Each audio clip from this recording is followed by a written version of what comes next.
DoggieDiamondsTV.com. What's up, everybody? It's Doggie Diamonds for DoggieDiamondsTV.com. People always ask me, yo, what's your top 5 rappers of all time? Y'all got y'all top 5. Here goes my top 5 rappers of all time. This list might piss some people off. It's going to have some people mad. Y'all going to want to debate and all that shit. But I don't give a flying fuck because this is what I think. So, at number 5, we got Ice Cube. Now, I know I just shitted on Ice Cube recently, calling him a sellout because he want to be on some human race shit. Fuck y'all for who disagree with me with that. But take nothing away from his rap skill, his ability. He's an incredible rapper. From NWA to, I think the hardest song that I heard from him when he was with NWA was a song called A Bitch Is a Bitch. When I heard that shit, I was like, yo, homeboy could rhyme.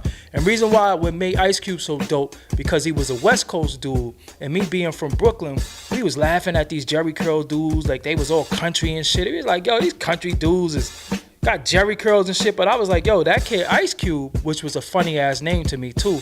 I was like, yo, that kid Ice Cube could rap and shit. So I heard A Bitch Is a Bitch, all the NWA joints. And then when he left NWA and he did America's Most Wanted, I was like, yo, hold up. This Ice Cube dude is kind of nice. Then he did Kill at Will, and that had Jacket for Beats on there. When you heard Jacket for Beats, that was the introduction of somebody rhyming over other people's beats. You know what I'm saying? That's what dudes do now, but Ice Cube did that shit first. Then he dropped Death Certificate. It was like game over. This dude is officially one of the greatest rappers ever. So number 5, I got Ice Cube coming from the West Coast. Number 4, listen, he just dropped a diss record the other day against MC Shan that was still fire. It's 2016 and the record was still fire. I'm talking about none other than KSOne, Chris Parker, Boogie Down Productions, The Teacher, Blastmaster, whatever moniker, whatever name you want to give him. He's fucking dope. I think he's one of the first people to ever write like a 16-bar rap. Everybody else used to just rap and shit for a long time. He was putting shit in 16 bars. And he made anthem after anthem. I mean, we could start from the beginning. The Bridge Is Over. I used to like Superho. That was like one of my favorite records. My Philosophy. Because we had different KRS-Ones. We had Boogie Down Productions, KRS-One when Scott LaRock was alive.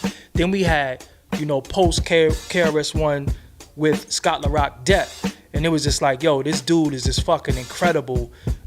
If you never saw KRS-One live, you missed out. And that alone, his live show, not only can he rap, but his live show alone makes him one of the top 5 MCs ever. Because remember, MCs is master of ceremony. He definitely mastered that whole ceremony. Rappers, MCs, some people is interchangeable. We say the top 5, top 10 rappers of all time.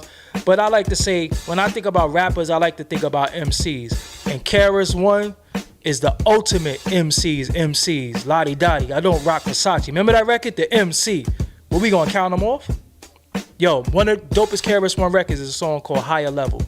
Make sure you check that out. Number 3. Now this number 3 is gonna shock a lot of people.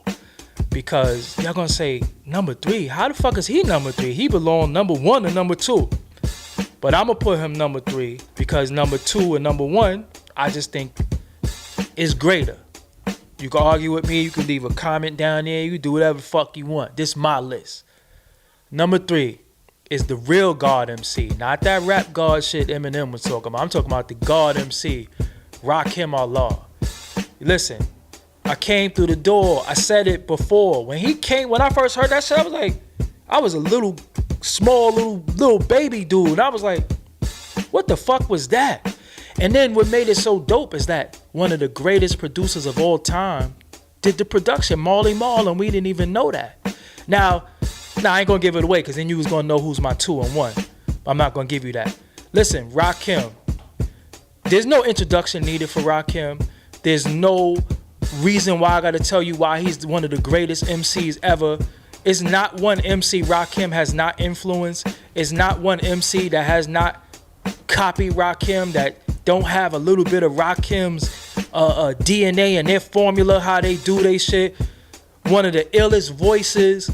One of the first people to bring the supreme mathematics, one of the first people to talk 5% lingo in records, to introduce 5% lessons, Islam into rap. You know what I'm saying? This was Rakim Allah.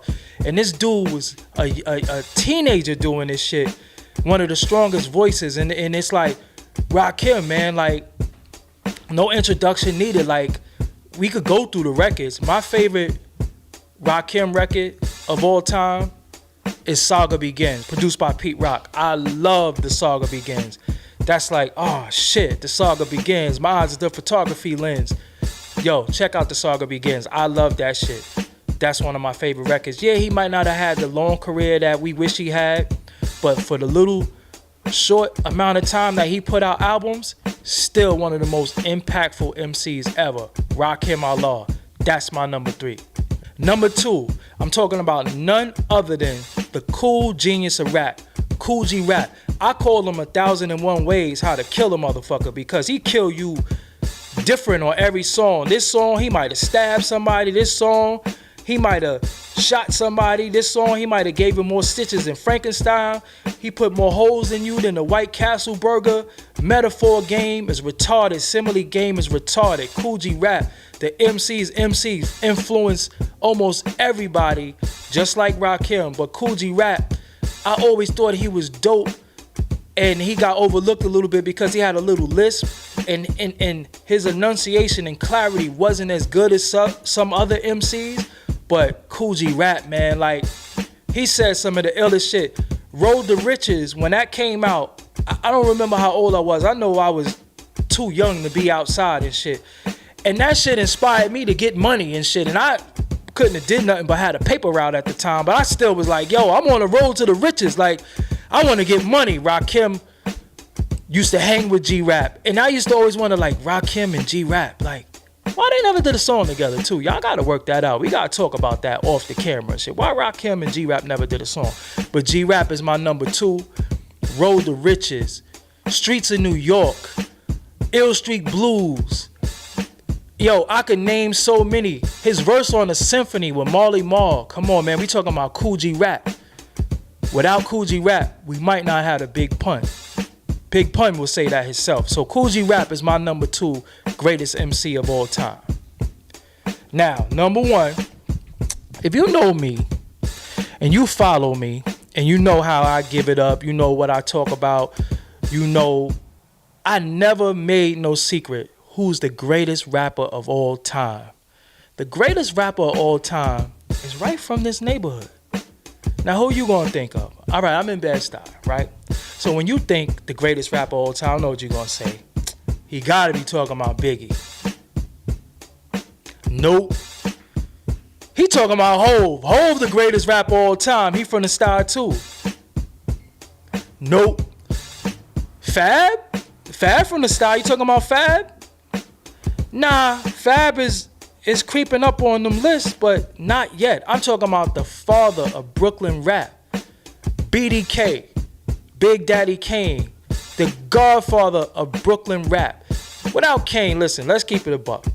Without Kane, we wouldn't have no Jay-Z. We wouldn't have no Biggie. Because Kane was the biggest influence. You could ask Source Money. Kane influenced all of us from Brooklyn. The dude was fly. He had the metaphors. He got bitches. Listen, when you rapping and you getting bitches, he's the one that let us know that, besides LL Cool J. But Kane never really made records for women besides the song Day by Day, and then later on in his career he started experimenting.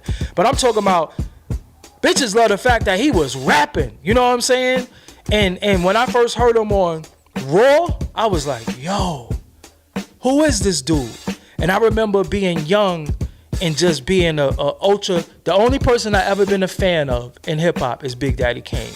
I remember meeting Kane in Cold Chillin' office, and he was still doing the movie Media Man, and I probably was like 15 years old, and he had the blonde hair still, and they was like, Kane is in there, and I was like, Big Daddy Kane is in there? So I went in there, I just looked at him for a while like, yo, this is fucking, when they say God exists, this gotta be God right here, because this is Big Daddy Kane standing right before me. Ain't no half-stepping, to me, in my personal opinion, is the greatest hip-hop record ever made. The lyrics was dope. The chorus was dope. The video was fire. The beat, you never heard nothing like that. Shout out to Marley Marl on that one. But, yo, Big Daddy Kane is the #1 MC ever. Now, this list could be interchangeable for some people. Honorable mention, we gotta leave, room to have Biggie. We gotta put Jay-Z. We gotta say Nas. We could say LL. We could say Chuck D. We could say it is honorable mentions, but my top 5 is my top 5. Big Daddy Kane is #1. Kool G Rap is #2. Rakim is #3. KSOne is #4. And #5 is Ice Cube. So stop asking me what's my top 5 rappers of all time. I just gave it to you. Now make sure you subscribe to the YouTube, because I got more coming for you just like this. We gonna talk this hip hop shit. If you don't like what I got to say, who gives a fuck? It's my opinion. Just be respectful. Stop talking shit in the box, man. Y'all be talking crazy, man. I love y'all. I'm on my Diddy shit. I love you, Playboy. We out. Hey, thank you for watching. Don't leave without subscribing. Hit that subscribe button. Peace.